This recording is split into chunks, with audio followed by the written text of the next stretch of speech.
the Enterprise and Services Subcommittee.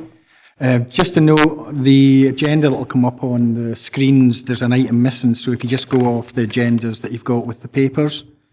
Also, I'd like to advise that the Head of Enterprise and Service is not available today, so we've asked the Facility Service Operations Manager, Alan Mawson, to assist in chairing today's meeting. So, item 1 is Sederunt and apologies. Thank you, Chair. We've got 2 apologies this morning from Councillor Stryborough and Councillor Surtees. 2 members not present. Councillor Fairbairn is not here. Okay, Councillor Johnson. Councillor Johnson, is it Councillor Johnson? Mm-hmm. Yeah, he's not here either. So 2 apologies. Okay, thank you. Okay, thanks. Item 2, declarations of interest. No declarations of interest. We'll move on to item 3, which is the Enterprise and DG Commercial Development Plan. Members at the Economy, Environment and Infrastructure Committee on the 14th of June 2016, the current Enterprise and DG Commercial Development Plan was approved. This plan is overseen by this subcommittee in relation to the business development and opportunities.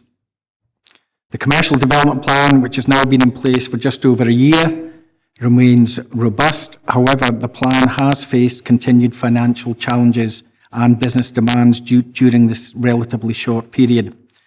Opportunities have been identified to build and refresh the Commercial Development Plan, both for external and internal business, for our Council's benefit. The ever-changing landscape requires a refocus and refresh of the Commercial Plan in line with prudent business processes that will clearly show who we are, not only outwardly, but inwardly across our Council. Enterprise and Services continue to develop in line with our Council's key priority of building the local economy, delivering success and new business opportunities for Enterprise and DG and the 400 small and medium enterprises who we do business with across our region. At this subcommittee on the 19th September 2017, it was agreed to receive a refocused and refreshed commercial development plan detailing an external and internal strategy of who we are. This report presents this refreshed document and strategy that will be subject to agreement from this subcommittee and will be presented to EEI for approval in May. This refreshed CDP directly links to our Council Plan 2017 to 2022 in respect of meeting a Council key priority of building the local economy. The commitment made within the plan to support our small and medium-sized businesses to be established and grow. This will be delivered through the EDG vision of building the local economy by developing and delivering a range of high-quality, value-for-money entrepreneurial services in partnership with small and medium enterprises. The Commercial Development Plan lays out our outcomes, principles and values along with strategies and KPIs that will support deliverability of our vision. A refocusing of our plan has to support the Council Plan and deliver essential frontline services, along with our commercial objective of generating external income to get these areas together. EDG has refocused our commercial strategy that will allow the Enterprise and DG management team to utilise their strengths and capacity to meet our targets and aspirations.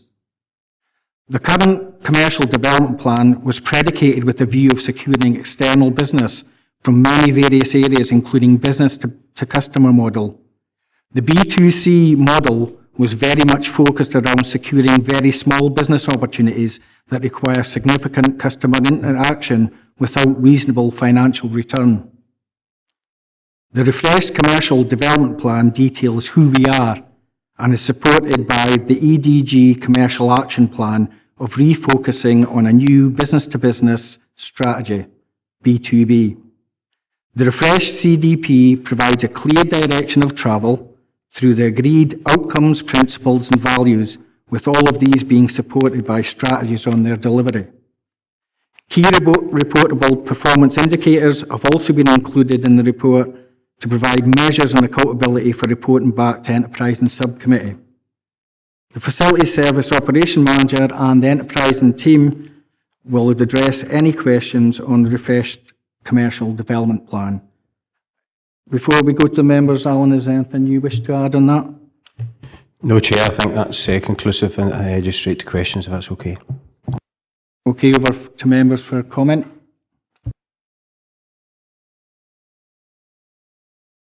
Graham? Thank you, Chair. I see under 3.18 that over the past 11 years, enterprising DG has brought 83 million from on the trunk road network into the council. How much of that was profit?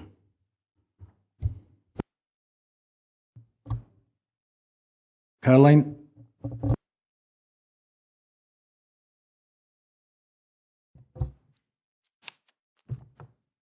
Because of the linkage between our own teams and what we paid on the trunk roads, the split in overheads, it's not actually profit, but contribution to overheads.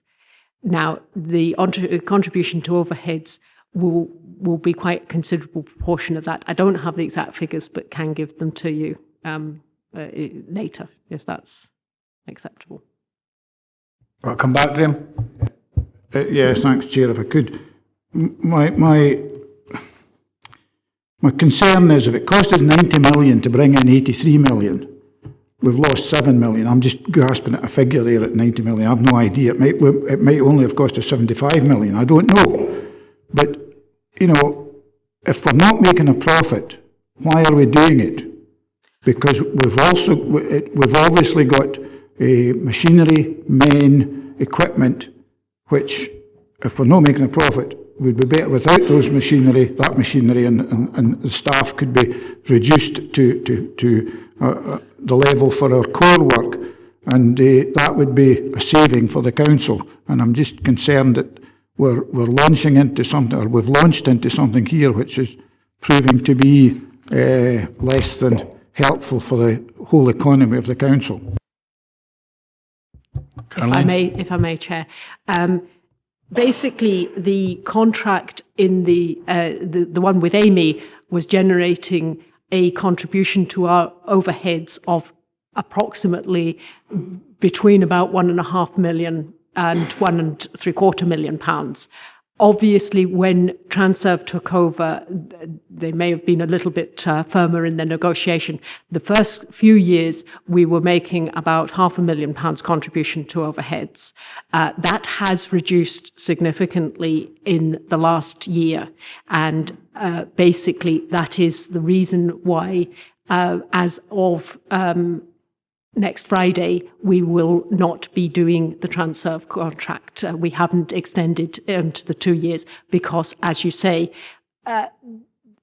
they were not willing to renegotiate the rates. And as a result, you're quite right, we have decided to downsize the workforce and pull out of that contract, although there will be still negotiations with regard to the use of our assets, because obviously they don't have any asset base in this area. That is ongoing, and I can't really tell you exactly where that has got to. But I think there will be opportunities with the current infrastructure we have across Dumfries and Galloway to actually maybe utilise, even though we won't have the contract, there will be opportunities there for us to explore. But if we can get the figures to... Certainly, Chair, I can get those figures. And you're quite right. I know that there are active negotiations already ongoing with regard to the usage of our assets by Transurf or their partners. But they're in progress. Just come back very briefly. Could Caroline define usage of assets?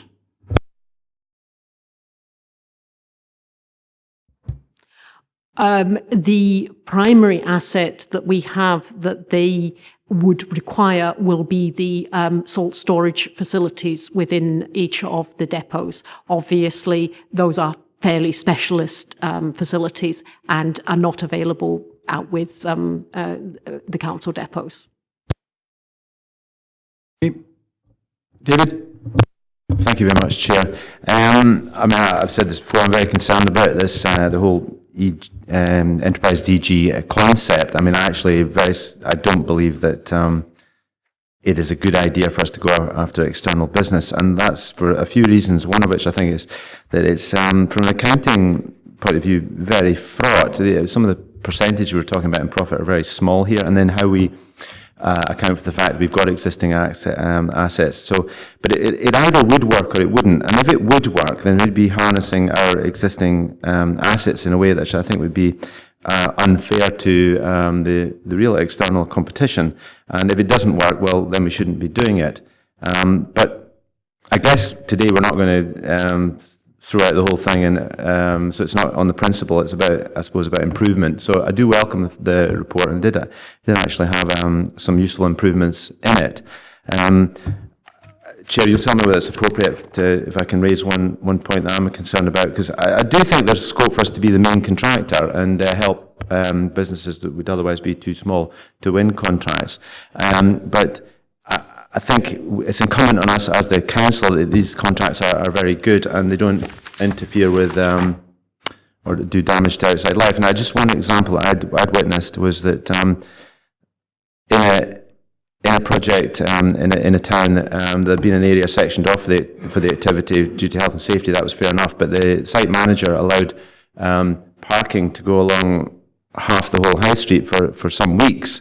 And I would have hoped that our contracts would have more ethical standards in them, and we might want to insist that the activity strives to minimise inconvenience to the public and businesses while works are going on, so that we're always viewed as being a body that believes in best practice, and I'm not sure we're fully optimised in that direction at the moment. Thank you. I don't know if you want to comment. You want to comment on that, Stephen?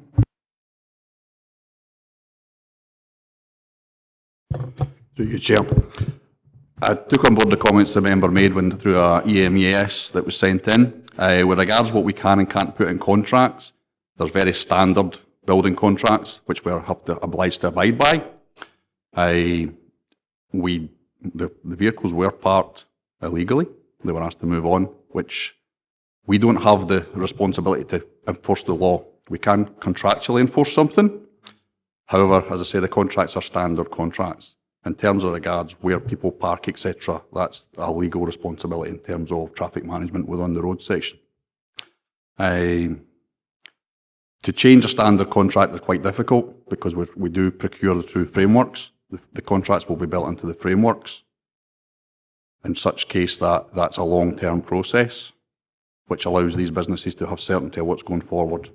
For example, if we said you have to park 100 metres away, the council would then be responsible for those people walking from the car park to the site. So we take responsibility for health and safety within the boundaries of our own building sites. If we instructed them to park somewhere else, we're then going to have to take legal responsibility for them parking and getting to the place of work. So it's finding the balance of there, protecting the council and allowing the general public to have a life round about that. Okay, you want to come back, but this is more like an individual issue, maybe should be taken outside. Yeah, thank you for alluding to some of the difficulties. I would like to try and think that we're trying to optimise this and hit at least as high a standard as a sort of major corporation would do to try and protect its corporate image. So if you address that as well as you can, that would be great. Thank you very much. Just to come back as well, David, with regards to some of the contracts may show a small return, but I think one of the things that we have successfully done is we've kind of tied in the local supply chain, so we've an extensive local supply chain of small and medium-sized enterprises that probably wouldn't be able to actually bid for these contracts but by Enterprise and DG bidding for them. It's allowing for us to utilise those contacts that we have and to stop actually maybe the work being done from contractors, out with the regions. So the idea is about, supporting our local economy, but also actually supporting our small and medium-sized enterprises. So, as I said, on the face of it, it doesn't look as though maybe there's a healthy return, but it is actually supporting quite a lot of businesses in each of these contracts. So I think we're on board for that aspect of Enterprise DGI. That's fair to say, Graham. Thank you. Jim, then Katie. Oh. Thanks, Chair. In 3.9, there is a suggestion that we may take on pest control. Now, is there no risk that we are simply going to undermine the current private contractors who are engaged in this? And just to clarify, pest control isn't taking on, the councillors, it's an external business. Thank you, Chair. Thanks, Chair. Yeah, I think it's a relevant question. I think where we are with that, I think the model is based around not going out and securing small businesses, that B2C, as the Chair touched on at the beginning, Councillor. I think it's about what we're saying in there is that there's other opportunities to be supporting, not just our internal workforce as far as pest control, but externally. So the theory would be that if we seen a contract that was about multiple services in a building, and that contract was to be enclosed with that, so it might be cleaning, repairs, maintenance within a building, and some of them contracts we see in Public Contracts Scotland, we see that they may put in waste management, pest control in that. So it just would mean that it would allow us to actually secure the contract by offering a service that, one, if our internal pest control could secure that, or we know that there's a contract as well for external pest control that the council uses, that we could use that SME for that as well. So I think what we're trying to show in that is that there should be a harmonisation of being able to utilise internal and external contract services to secure bigger contracts and support them. You want to come back, Jim? So, I take it from what you're saying, Alan, there is an opportunity to get the private contractors to operate as subcontractors for the council contract. Is that the case? Yeah, I think that, yeah, just for clarity, we can use our own pest control if necessary, if they had the capacity, but when we're looking at larger contracts, this whole TFM concept is around supporting SMEs and specialised services, so you're correct. David?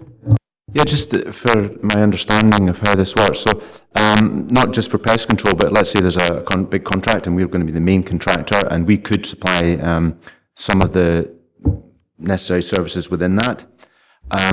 How do we do our sort of subdivisions bid against external contractors, and then we as the main contractor choose, and we can do that in an arm's length way without a conflict of interest, can we?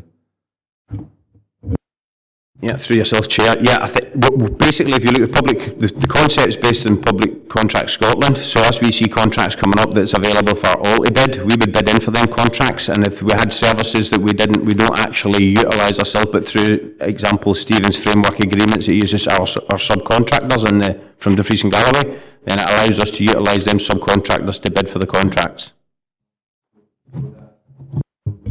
Using outside contractors only applies when we've won the contract as the main contractor, and then we only look for external contractors for services that we can't provide within our own resource.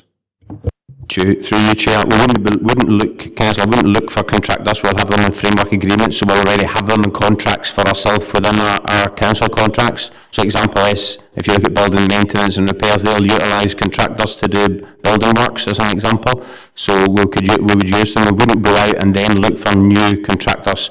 We have got a host of local contractors that we utilise, so we'll be specialising in them contracts that would allow us to utilise and build the local economy. I understand that. So we might have a council team that could provide a certain service. We would automatically have our own employees working unless they couldn't provide that service, in which case we might look to the normal people we work with, or we might have to go out externally to a completely new... right, okay. Members for any more? No? Just a brief one, Sean, if I could. On page 22, there's two things I want to say. First one is on page 22, I think it's 22, enterprising DG commercial in inverted commas is a multi-million-pound business offering the best value, best quality, hard and soft total facilities, TFM, service in Dumfries and Galloway. That's a fairly bold statement to make.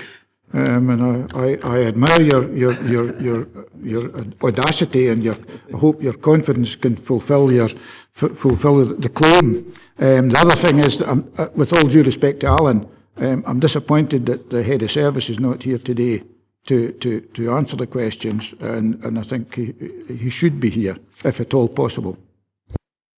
take a point on board, councillor. The head of service did ask me if we wanted to rearrange that, and I took a decision as the chair in conjunction with John to go ahead with the meeting today. They were down at an APSI conference meeting. Chair, this has been in the calendar in our diaries for some considerable time. We know the dates of the meetings, and I would expect that these should have been arranged in conjunction with the gentleman. I wouldn't expect you to have to change the meeting to suit him, but I think he should suit his diary to us. Yep, that's noted, councillor. On that, I think the council committee meeting should take priority over any outside interests. Jim? The second question, Chair.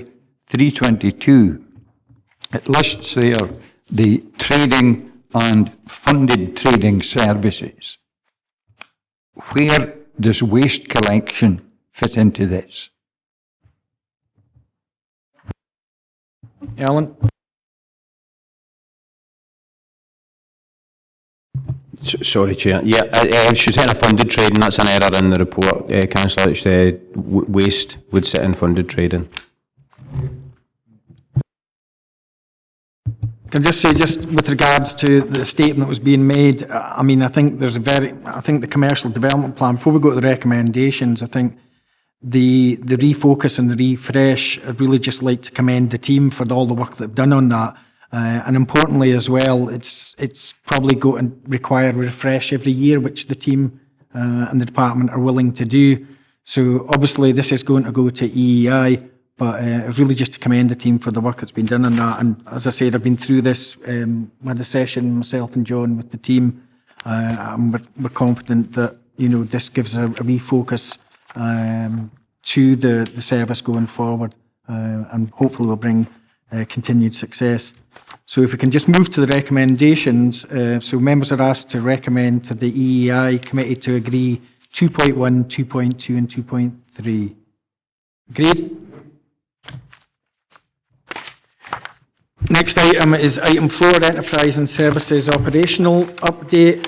If you remember at the get-together we had when the department done the presentations, just as an introductory session, I think one of the points was raised is that there's a lot of good work that's been done in Enterprise and DG, and we would appreciate a report just on operational updates, but also to identify, successes, but also any issues that may be prevalent at any given time. So this is why this report has been brought here, and it will probably be a regular report.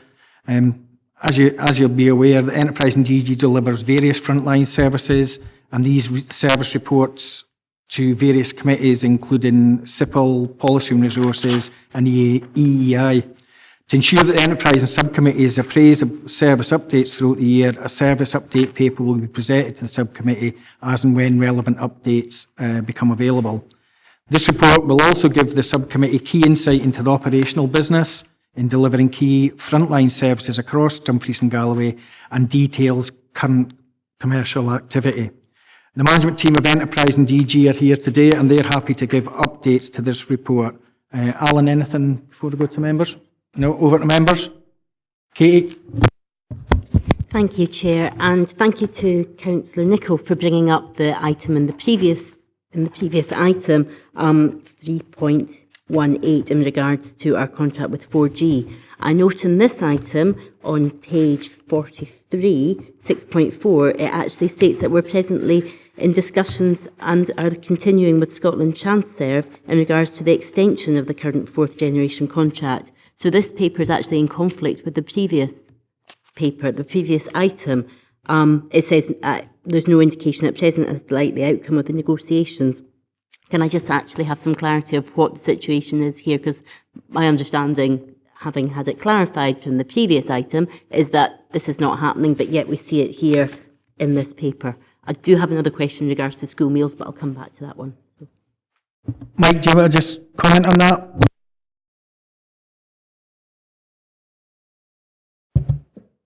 Thanks, Chair. Just for clarity, it's down to timing. When this report was written, we were in a position where we were actually still in negotiation with Scotland Transerve. But over the last certainly couple of weeks, we've got ourselves into a position where we could make a final decision on whether this was going to be a productive negotiation or not. So the current position is that the contract commercially comes to an end on the 31st of March, and the council, through Enterprising, will not be signing up to that extension that is in place for Scotland Transfer through Transport Scotland. Can I just check that we'll reflect that within the minutes, and actually that's put into the, well, noted under the recommendations, because obviously that's quite a major point on there that I feel should be noted specifically if possible. We'll include that in the minute. Kay, do you want to ask your other point? Yeah, in terms of school meals, I noticed on page 41, 4.11, it's got on one of the bullet points that we're going to be targeting paid meals customers and free meal customers separately to increase uptake. Now, surely the benefits of school meals doesn't affect whether you can pay for them or not, and targeting these specific groups can, in my opinion, may create division of, oh, well, you're getting the free school meals, and actually I don't feel that we should be doing that. So can I ask why we would be targeting them differently? Because, either the school meals are of good value in their health, or they're not. I think Alan will answer this one.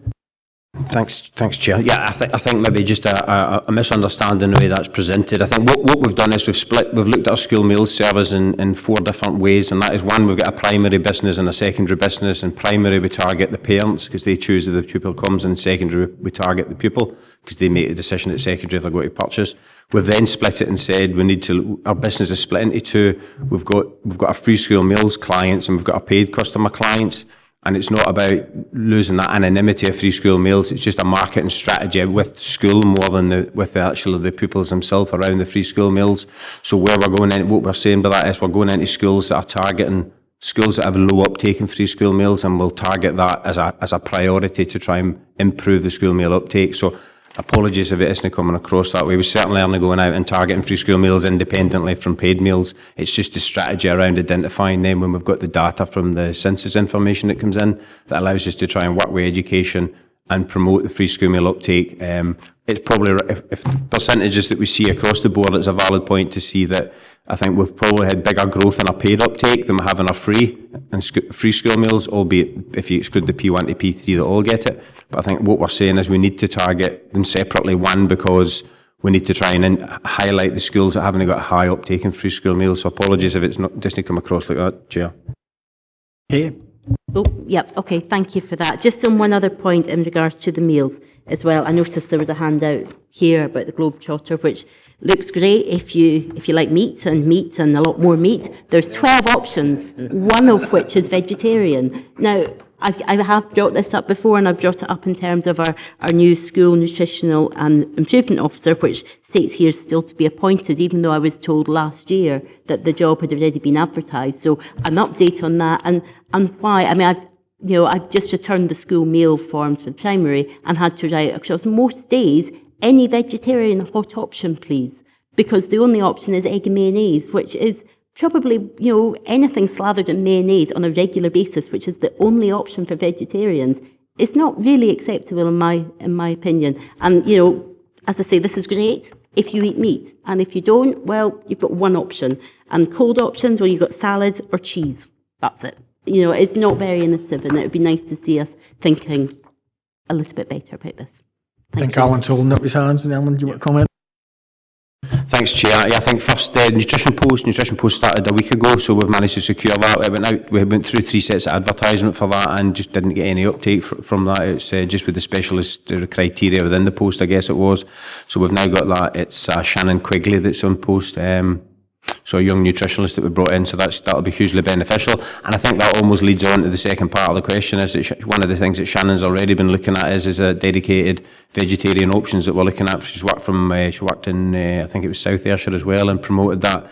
But I think on that is maybe just slightly misconceiving in the fact that we have got a multitude of offerings within secondary schools under that Globetrotter, and it's worthwhile noting that I think we've been speaking with through APSI, and Dumfries and Galloway's actually got more option choices across choice to customer than any other authority in Scotland. But I do take the member's point on board, and we should probably increase that. I think there's a launch today as well, isn't it, at Dalbeattie, for the Globetrotter menu. Jim? Thanks, Chair. 4.3.1. Now, we have a high uptake of over 88% in primary 1 to 3 for free school meals. What concerns me is, why do we still have 12% of children not taking free school meals when they are fully entitled to do so? Yeah, Alan? Yeah, I think, Chair, so if we go back to one of the previous questions, was about us targeting free school meals separately away from paid meals, and that's one of the key areas that we've got. I think why, I don't think we have the answers to that, and we've done consultations with that, and that's why we're looking at promoting the free school meals side and looking at it certainly differently from the P1 to P3, because none of them pay for the meal. But I think the valid point is across Scotland we're sitting 5th, and if you take some of the real remotes in as far as rural areas and what we'd say is compared to Dumfries and Galloway, we're sitting 2nd in Scotland. So I think we've got a really good news story, but yeah, I mean, it begs belief that you've got a free option there and you don't actually pick up on it. So I just support the member's comments. Actually, just on that issue as well, I asked a parent just a couple of days ago, because they were mentioning about the school meals and how they can't get their child who's in P2 to actually take the school meal because they like to take the packed lunch. So sometimes it's the child that's determining, no, I would like my piece and my other things, and take that to school, even though there's a free meal being provided. John? I just got to say that, like my partner's the granddaughter, she'll not take the meals at school. She's got to take her packed lunch, and like anybody to try and make her take the school meal, they can try it if they want, but as I say, I think they have great difficulty. Okay. Thanks, Chair. I've got 3 points I want to make, or 3 questions I want to ask. In 4.12, service update cleaning. How is that working? That's the first point I would like to make. And how successful is it? The second point is that we're about to replace a lot of our pool car fleet, I understand. And I just wondered what kind of mileage these cars, I'm assuming, maybe wrongly, that the cars are leased. And I just wondered what kind of mileage these cars had done over the period that we've had them, which I think is it 3 years, or is it a 3-year lease, a 3-year contract? 5, 4, 5, 5. Okay, just what kind of mileage they've done. And my third question is, what's portable appliance testing? Is it Portaloos or is it something else? Could somebody give me an answer to that? I'll get Alan probably to answer question 1 and 3, and then we'll get Gordon in for question 2.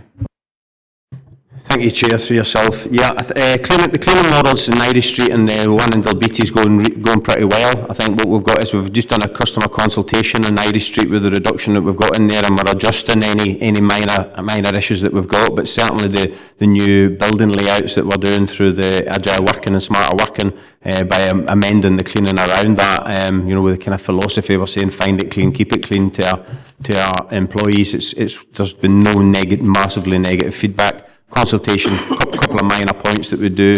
The 2 key areas are always going to be 1, rubbish with bins, and 2, toilet areas. So I think we've got the area being in toilets in Irish Street specifically, we need to probably do a little bit more on it. But I think we're adjusting that and then looking at rolling that out further. As far as Dalbeattie goes, it's went a lot better than what we thought it would. Across Scotland, some of the authorities have been quite draconian in reducing their school cleaning to 3 days. But I think what we're doing at Dalbeattie, it's a 4-day clean with a 5th day being high-risk areas, so toilets, home economic areas get done in them key areas. And working with the school, that's went down pretty well. And for customer pupil feedback, I haven't noticed any difference, Chair, on that. So I think if that answers the cleaning question, just a quick one on the item 3, which is portable appliance testing. Yeah, and so basically legislation states that we need to go around, if you think of anything that's a portable electrical equipment, whether it's a kettle or a microwave or your computer, has to get an electrical test every year, and that's what that part testing is, Chair. Could I just come back to Alan on the cleaning? We happen to have a good friend who's involved in Dalbeattie, and I spoke to her last night. And she said that I was asking her about the cleaning and about school meals. And she said, well, the school meals we don't know about yet, but the cleaning, I think they're finding difficulties, especially in the nursery, where, kids are spilling sand and stuff like that, and it's not getting cleaned up. So just for your information, it's maybe not going as well as you think it's maybe going, and hopefully these things can be resolved. And I can understand how it would work fine in an office block, but you've got kids coming in from the playing fields, dragging in dirt and mess, and it's a more challenging environment to be working in, I think, probably than an office block in the middle of the town. Yeah, Chair, I think, yeah, absolutely support them comments, Councillor. I think that the one thing that's probably been challenging in the LBTS is the areas that actually sit, what should we be cleaning and what should we not be cleaning, and the sand's a classic example of, actually, that's the classroom assistant's task to be doing that as that item becomes a risk. So, the sand or the water could spill any time. We only clean as part of the end of the day. So I think what the issues that we found is that the school are going through a learning curve around the fact that actually they need to be, as part of that responsibility, doesn't actually sit with the contract and cleaning. And that's been a bit challenging at the local level, but for the management level, they're fully supportive.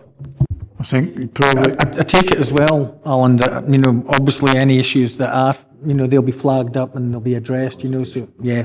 I think probably somebody's needing to tell a classroom assistant that they're doing that, and then they'll want to renegotiate their contract. But anyway, that's another matter for you to fight. It's all about communication, Graham. Gordon? Good morning, through you, Chair. The 99 pool cars, they are on 5-year leases. They'll be renewed on a 5-year lease. They're a mix of 74 Corsas, 18 Astras, 4 Insignias and 3 Saphiras. The Corsas average about 12,000 miles a year.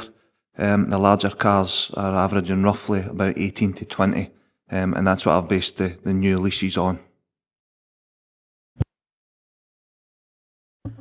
Members, Katie? Just while we're talking about pool cars, are we looking at electric car options? Because obviously the technology is increasing on that, and as a way of looking forward, what are our options for electric cars?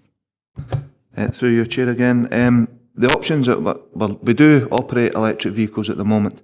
However, what we're finding is we have to find a dedicated user for that electric vehicle, and that's purely because of the region that we live in.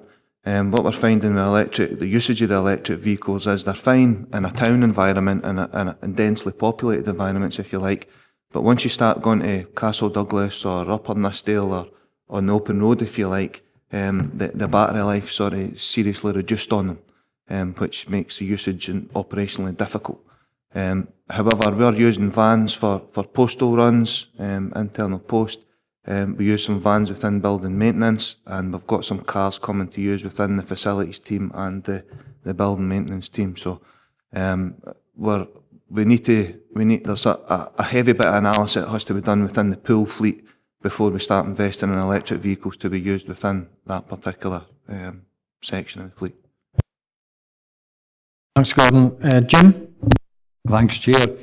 Just a related question with regard to electric cars. Do we have plans to increase the number of charging points? I'm thinking, for instance, of the Machers. As far as I'm aware, there is no charging point south of Newton Stewart. I'm pretty sure in the 20-odd miles south of Newton Stewart, there is no electric charging point. Gordon? Well, hopefully with the modern electric cars you might. Through yourself, Chair. If you go into my office, I've got a great big map on my wall, and I've got all the charging points across the region, and you're dead right. For Newton Stewart, the next one is Breastworks Car Parking in Stranraer. I've identified what I think is the main villages and towns within the region where there's gaps running off the 75 and the 76, and I've applied to the Scottish Government for funding to increase our infrastructure. The cost of that I've asked for is up to about £700,000, so there's a fair investment there. However, within our rural region, we're in dire need of it if we're going to be serious about electric vehicles. So we are working on it. That, Chair, is the information I was hoping to hear. I think the aim to please. Members, any more questions, Katie? Just staying with the same subject, would it be possible to get an update of where we are in terms of looking to the future, in a future meeting? I mean, I don't know what the timescale is or how long you'll need to wait before you get to reply for your funding application, but it would be useful to know what we're doing as a council as we move forward in terms of electric vehicles. I think the fact that this operational update will be a regular feature on future meetings, then we can note that, you know, we'd like an update at the next meeting. That's okay, Gordon, yeah? Okay. David? On the point of electric cars, I think given the state of our finances, we can't afford to be a leader or a pioneer in this subject. We have to, unfortunately, be a follower and wait until the technology is cheap and convenient before we implement. Any comment on that? Through you, Chair, one of the things that we're working on at the moment is the electric vans. By the time you take in, if you're leasing a van against a diesel van, by the time you take your fuel costs and any tax benefit off, it's nearly 6.5 dozen. But you're absolutely right. The technology isn't there to take it the steps forward that we need to, and it's still restricting as to where we can use them because of that. So. Yep. Just when we're talking about electric cars, and I'm certainly not a fan of them, simply because, you know, you get from home, but you maybe can't get home because you can't get the dash thing charged up and the battery's flat. But if I could just ask the officer, I'm not talking about distance they can travel, I'm talking about how many years does a battery last? You know, is there a lifespan of these batteries, or is it connected to the miles that cars do, or how did it work out? And are they expensive to replace? Through you, Chair, nobody will answer that for us yet, but we do still have, we've got cars on the road that are over 7-year-old and still on the original batteries. What we're finding is some of the faults linked to the batteries, it's the modules that operate them and not the batteries themselves. The batteries themselves would just make it an uneconomical repair to replace them.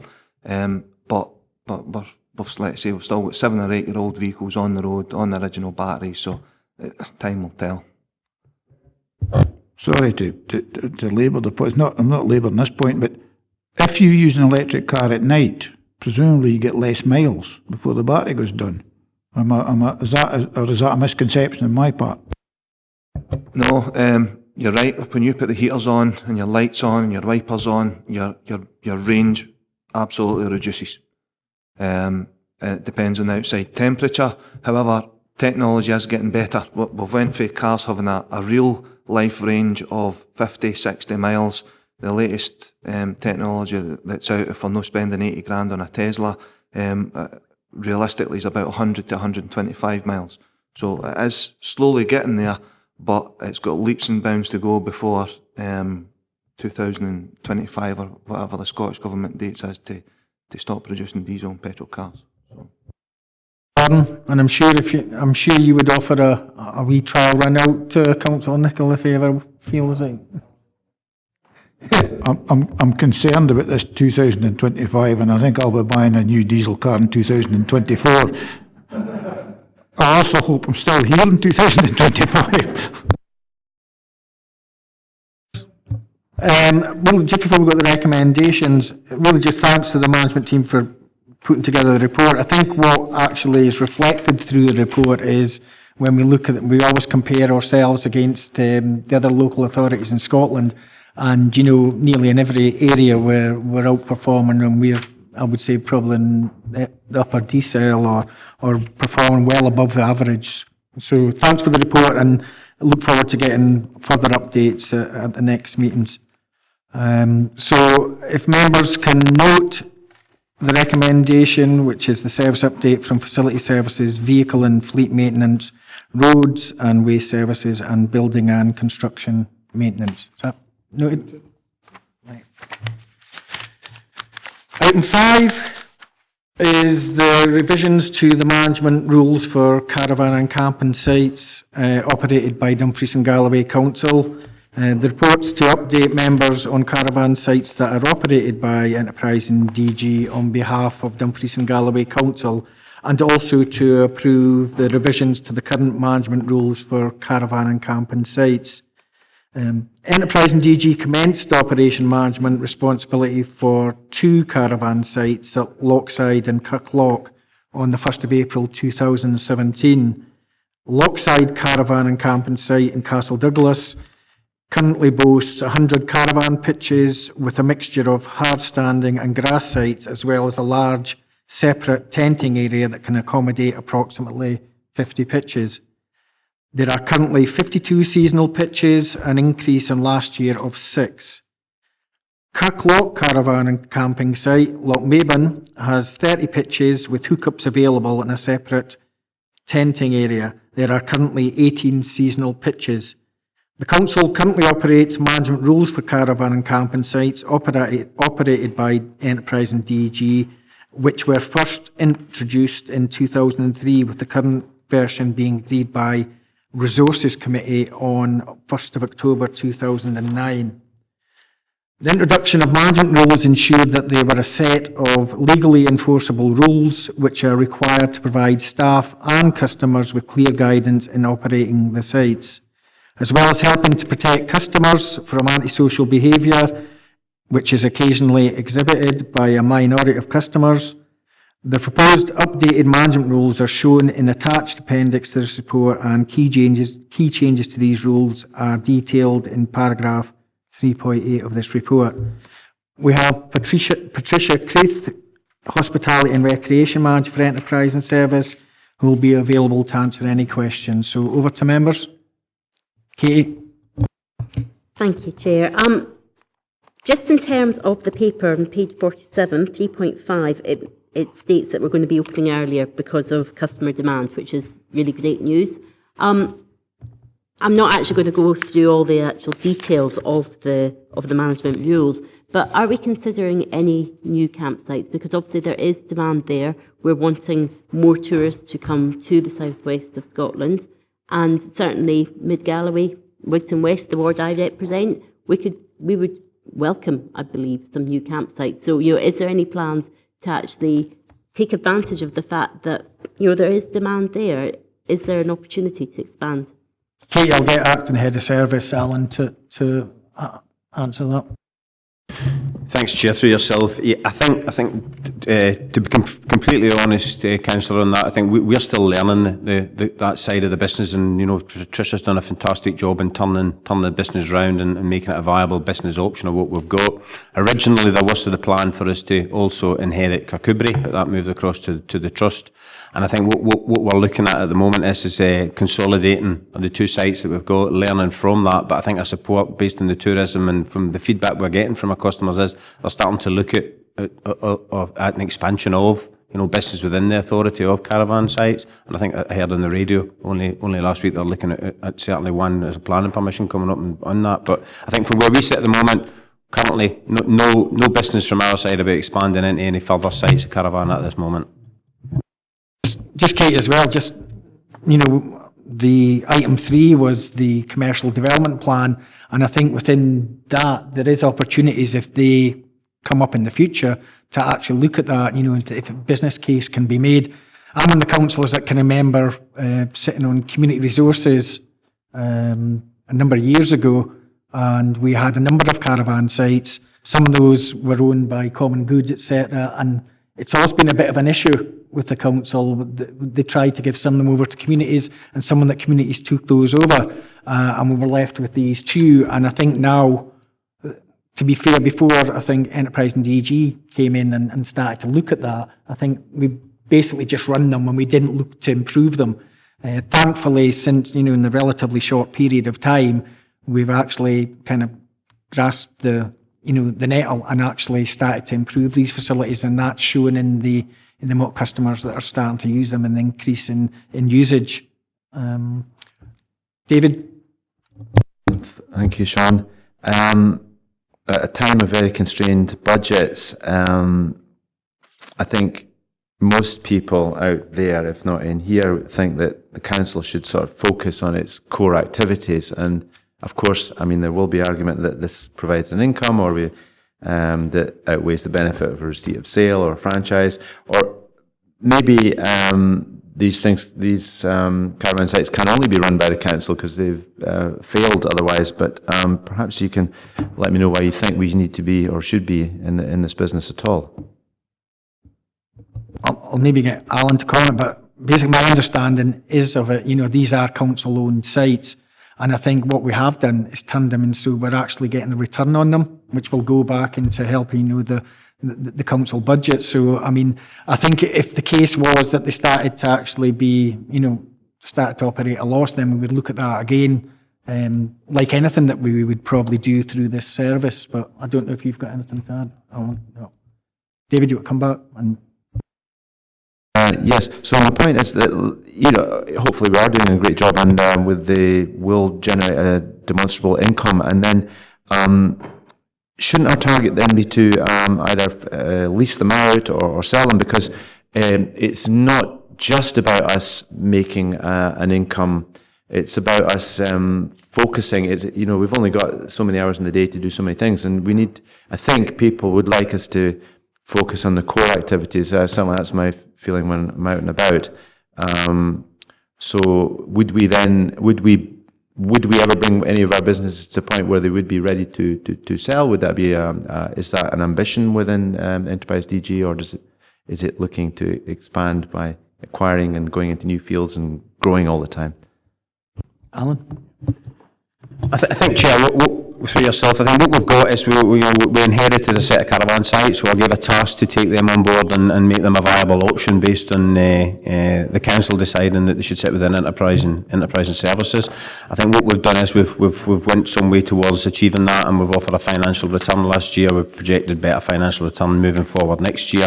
I think where we are as far as the business is concerned is that I think we would consolidate that business model when we get to a point of saying if it's more viable then to give a bigger return to the council by letting that out after spending, i.e. if you look at Lochmaben, we've just spent £100,000 on Lochmaben and coupled a bit in the toilet refurbishment. I think it's about getting a balance around what is the right thing about putting money back into the council about protecting the frontline services. I think it's a valid point what the councillor's raising, and the fact that maybe we need to consolidate at some stage, but at the moment we're testing that market, and I think it may be that we look at the options of one, about putting it out and renting it if it's a bigger return for us, or two, as was also mentioned earlier on, about expanding that business and looking further afield and maybe making more viable business out of it.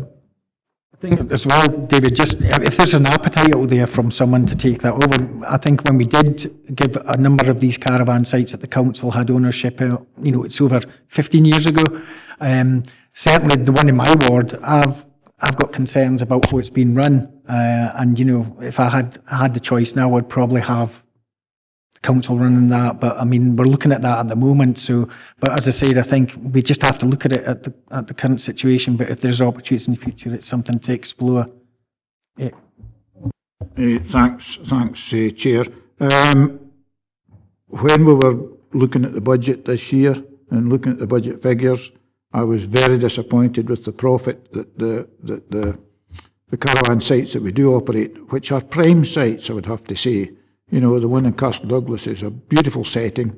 The one in Lochmaben I don't know so well, but I understand it's a good site. And I was very disappointed with the profit margin that we were making, which I think was £35,000 for the two of them. And that, no self-respecting quality caravan site owner would be satisfied with that income. And I just wondered, do you have a profit target that you're aiming for in the future?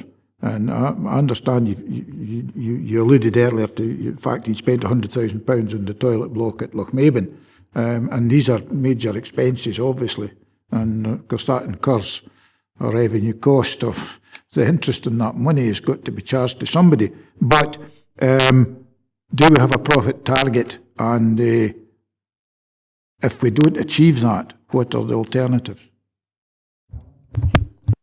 Through yourself, Chair, I think we're very sceptical at the beginning, taking them over from Leisure and Sport at the time, who didn't offer a financial return to the council. So I think, as mentioned before, and worth noting, is that Patricia's done a good job in offering a return that we didn't set a benchmarking performance on that at the beginning of the year. We've put a 10% minimum growth factor on what we've seen as part of this year. But I think taking the members' point on board around is that a viable return if it was Alan Lawson Enterprises as far as a estate, and I think what we would be seeing in that is actually the luxury that we've got as far as a council is we're market level in some of the costs, so we actually are probably one of the cheapest sites to actually pitch on.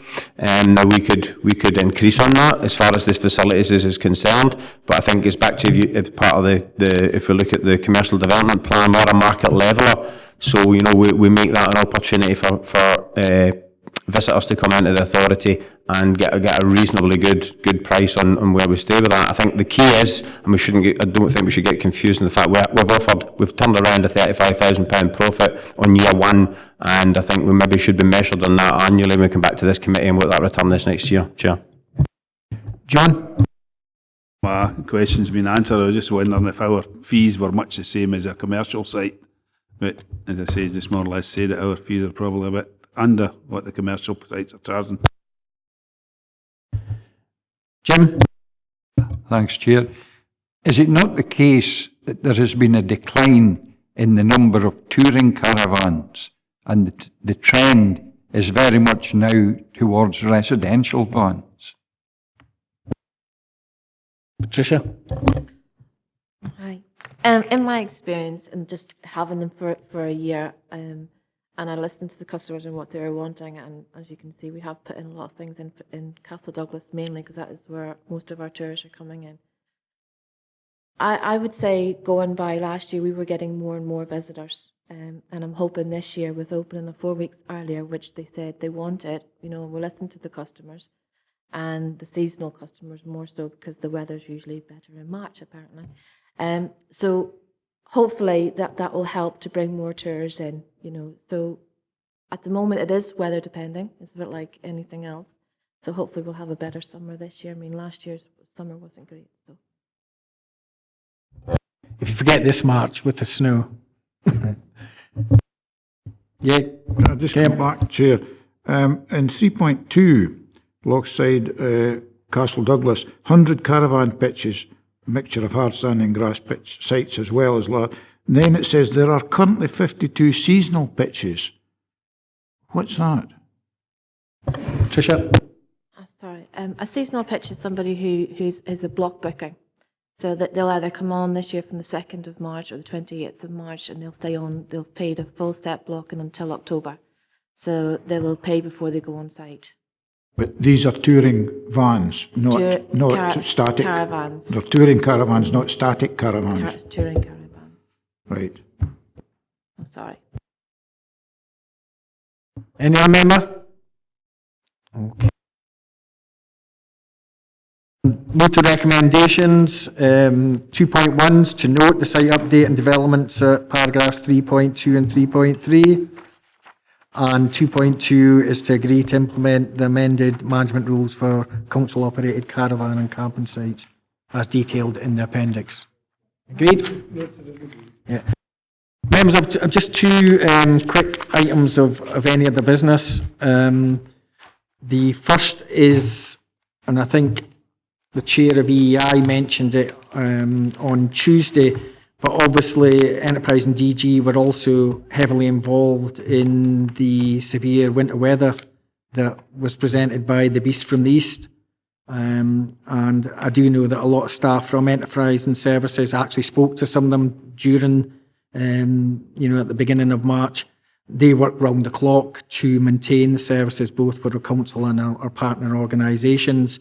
We had the Greater crews, they were at the forefront of the response to the adverse weather. And really just I would hope all members would join me in thanking all those involved in delivering a superb response to the weather we encountered. Yeah.